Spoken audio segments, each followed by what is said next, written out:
Hey, John, welcome to the Retention Edge podcast. Why don't you give us a quick introduction to yourself? Hey, hi, Eric. Good to meet you. Hi, my name is John Heenan. I'm the CEO of a business called the Distribution Solution, based in Northern Ireland, in the UK, and also in Europe, which gives us a great advantage that with all the Brexit and everything else, we can actually ship without customs issues into both the UK and the EU, which is unique. And let me tell you, coming from Northern Ireland, I never thought I'd find anything unique about coming from here, but we'll leave the politics out of it.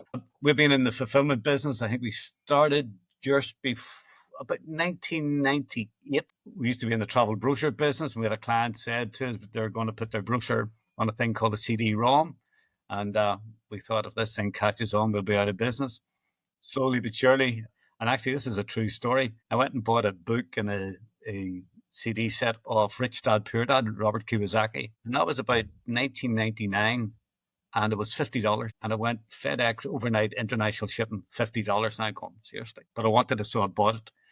8 days later, FedEx man came to the door, and my darling wife Lorraine answered the door, and he asked her for £23.69 for the VAT, the duty, and the admin. And that got me thinking. And that's how we got in the fulfillment business, because I emailed them back in those days. I faxed them, I phoned them, I wrote to them, couldn't get in touch with them. And then I thought, what if I could find American clients looking to ship into Europe, and we could be their step into Europe? And that's how we got into it. So that's over 20 years ago. That's hilarious. Um, that's a great way to get kind of started. And so you've grown the business now. You're working with, 100 or so clients or something like that at the moment across a bunch of different industries. I guess first things first, since you just mentioned it, how did Brexit kind of impact the business? Obviously, this was a little while ago when it first started, but how did that kind of change the trajectory of the business and how you guys kind of operate? For us, it was an absolute blessing. As I said, because of Northern Ireland and the political situation, and we'll not get into that, but Northern Ireland is on the island of Ireland. The Republic of Ireland was in the EU. The North of Ireland was in the UK. Whilst they were both in the EU, it was okay. There was no problem. But once the UK left the EU, it would have meant you would have had to have a border back on the island of Ireland between Northern Ireland and the Republic of Ireland. And that was never going to happen again from a political and all that good stuff. So they came up with what was known as the Northern Ireland Protocol. And what that meant was that Northern Ireland, from a goods point of view, was still in the EU whilst also being in the UK. So we can ship into the EU and ship into the UK without the customs declaration or the customs issues. So we got a lot of companies coming from GB, which is the UK mainland bit. A lot of them started looking to come to Northern Ireland because they were having huge issues shipping from GB into Europe.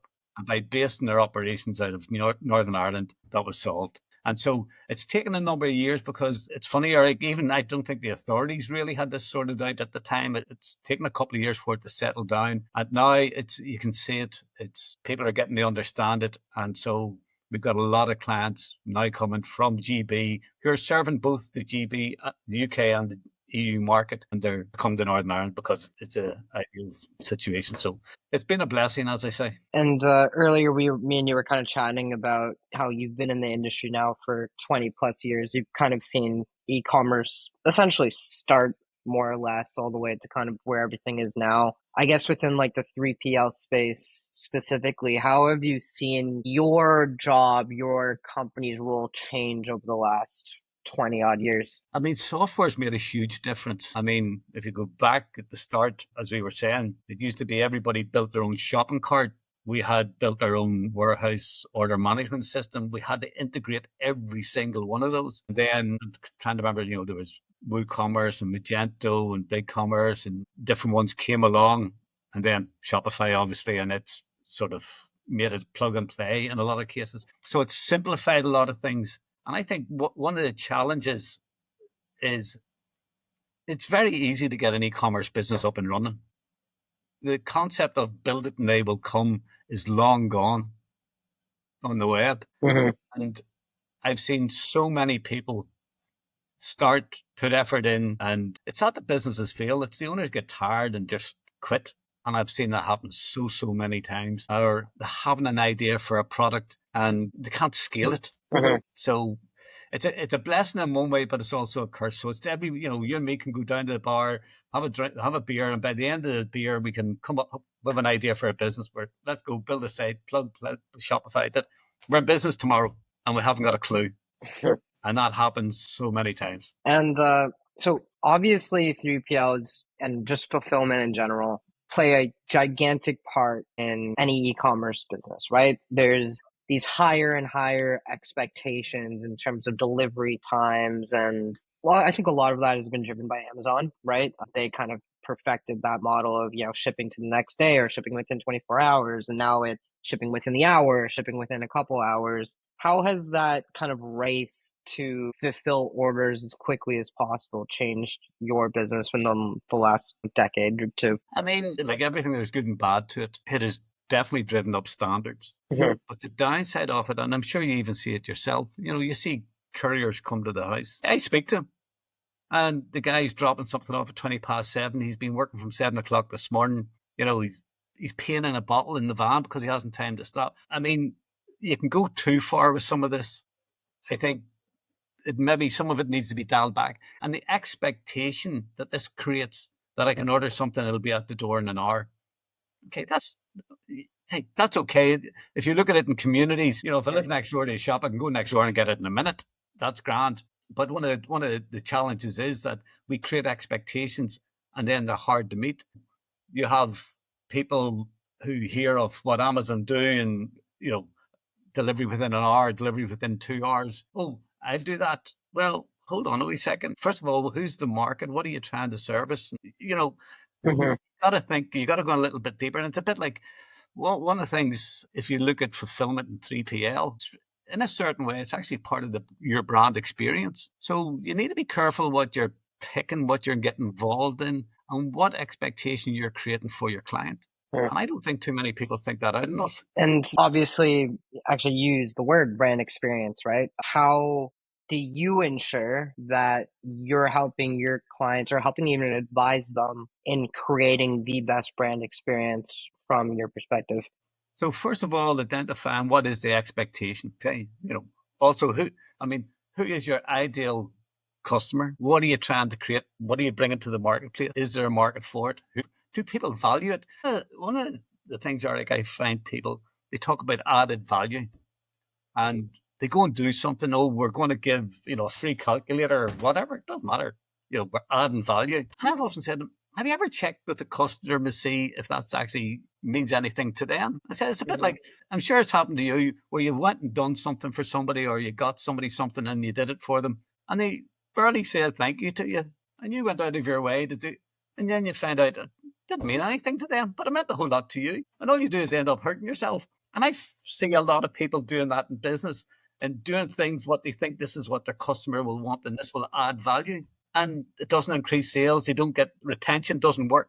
And I've said, did you check with them? Did you ask them what's of value?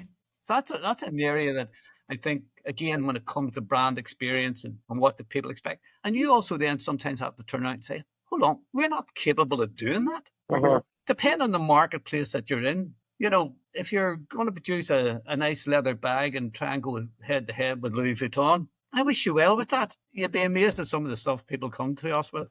So obviously you just brought it up. You just brought up the whole idea of like the customer experience, but also like customer loyalty at the end of the day, right? Getting them to buy again from you, and a large part of what you just said, like offering that little gift or something like that isn't just for, okay, like thank you for buying from us. It's hoping that that customer is going to kind of buy again. So where do you think most brands are going wrong with fulfillment right now, and how maybe do you fix it internally with your business, or just in or how should these businesses look at fixing it just in general? Okay, I think maybe from a EPL point of view, we can help give some advice because we have seen other people do things and get the experience. I'll give you a quick one. This happened a number of years ago. We had a client develop this product. It was for winter golf. So it was a little gadget and you could fit 5 clubs into it. Instead of bringing your whole trolley with you in the winter, 5 clubs and away you go. Wonderful, beautiful package box, the branding, everything was glorious. He got these boxes made, shipping boxes. First load of orders come in. I think the first day there was over 400 orders went out. within 3 days, he was on to say, John, hold on, stop.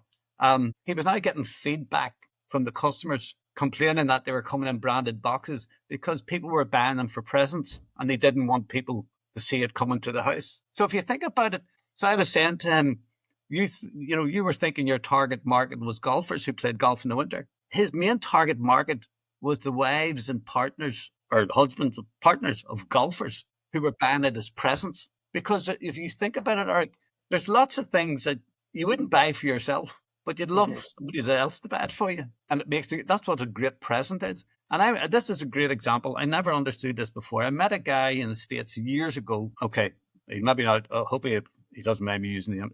It's Davik umbrellas. They do umbrellas. So I met Dave and said, just chatting. First time I met the guy in New York, I said, Dave, how'd you get in the umbrella business? He says, I'm not in the umbrella business. I thought, he sells umbrellas.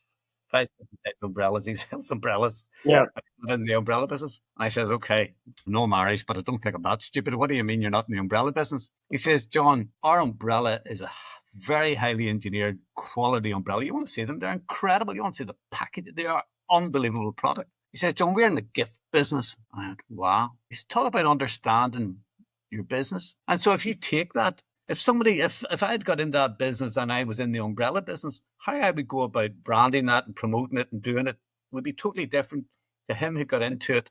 This is a gift business. So how would you, if you bought a gift, if you bought a beautiful umbrella for your father or your mother, whatever the case may be, how you'd want it packaged, the box, everything just smells of quality. So that's the difference, if you understand. And when do you think that a brand should be doing fulfillment themselves versus using a 3PL like yourself? Are there any situations that you think of when it makes more sense?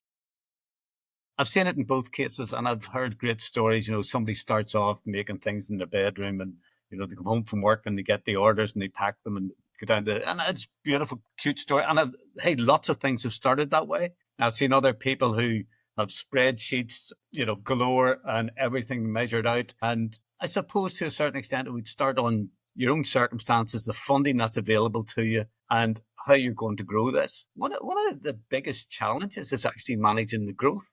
And you talk about retention. One of the things that really put people off is, you go to bat and it's not available. Somebody produced something and it's great, and your friends tell you about it. You've been highly recommended. You go to get it, and it's out of stock for the next 2-3 months.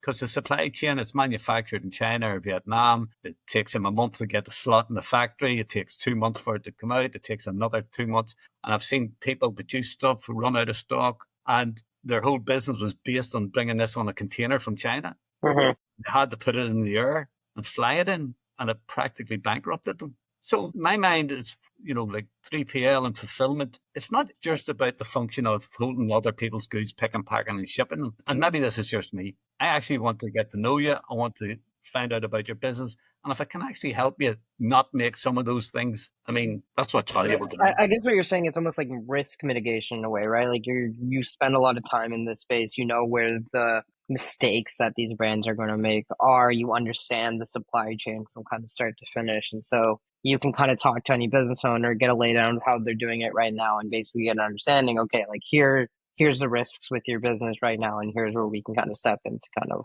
help solve for that, right? Yeah, that's Understood. it. When brands are picking a 3PL provider, how do you recommend they go about choosing the right one and kind of investigating who's going to be kind of the right choice? I think the most important thing is to talk to them. If you're just sending out emails and filling in forms on people's websites and get me some prices, and unfortunately, in the majority of cases, that's what people do. They make a decision based on price. I would say the most important thing you need to do is engage with them and ask them, can they speak to some of your clients? There is nothing to beat personal reference. It gives personal references of what you've done and also in what space. If you've got someone, we've got clients, some of them with 2.5, 3,000 SKUs. You want to check with somebody, have they got clients that have more than 100 SKUs? Because if they've only ever dealt with clients with 50 to 100 SKUs, and all of a sudden there's 2 or 3,000, it is different. Whilst it's exactly the same, go and pick it and whatever, but the realities of that is different. So I would highly recommend, if you're genuinely, contact pick a couple of clients. You know, if in a lot of cases where their base is not relevant. So if you look at the likes of Ireland and in the UK and whatever, it doesn't really matter if they're in one end of it or the other, because they're all using Royal Mail, DPD, FedEx, all the same Mhm. carriers who've got an overnight network, and that's it. So it, in a way, it doesn't really make any difference. And you'll see people promoting the fact we are very centrally located to this and that. In a lot of cases, it doesn't make any difference. It's not important. So Well, identifying what actually is important to you and engaging and speaking with people. And I know, and this is one of the issues, Eric. So most of these young people and all the rest, the last thing they want to do is talk to a human being. They just want to yeah. text and email it. But if you want to do yourself a favor, you better off speaking to people and ask them, give you examples. Can I come and see? Make sure. I mean, a bad 3PL will put you out of business, and I've seen that happen. We've recently just taken on a client 2 months back, and the previous 3PL lot, and this is in sterling terms, lost over £60,000 worth of stock. The whatever system they were using, they weren't using it properly.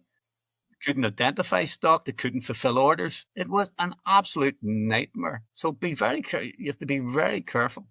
Let's say you were talking to a business owner and they're investigating, multiple different options, multiple different vendors. What would you say are like the three top red flags that they should be looking at when they're evaluating vendors? Like if you were to say focus on these three things, what would those top three things be? Examples of clients that they've worked with, references, real life references. And I don't mean sort of, my friend Eric, ring Eric and he'll tell you I'm wonderful. I mean, genuinely, even as much as, again, depends on the size of your business and what, to go and visit the person who actually is using that 3PL and have an honest conversation to him. Say to him, this is serious for me. We've got a business. We're doing 1,000 shipments a month or a week. I can't make a mistake. Can I meet you for a coffee and have an honest conversation with you? Now, bear in mind, we're all human beings. We all make mistakes. I'm not talking about cutting people to death, but I am saying make sure, ask the hard questions. It's easier before you get into the relationship. It's much more challenging getting out of it. That makes complete sense. I guess for a little interesting tidbit from you, what are kind of from off the top of your head, other than the 60,000 pounds of lost product, what are some of the nightmare stories you've come across over your years? One, somebody starting and buying 2 container loads of stock from Taiwan. These were dog bowls. So I can't remember how many was in it. There was something like maybe 20,000 dog bowls. I don't think they sold 20 of them.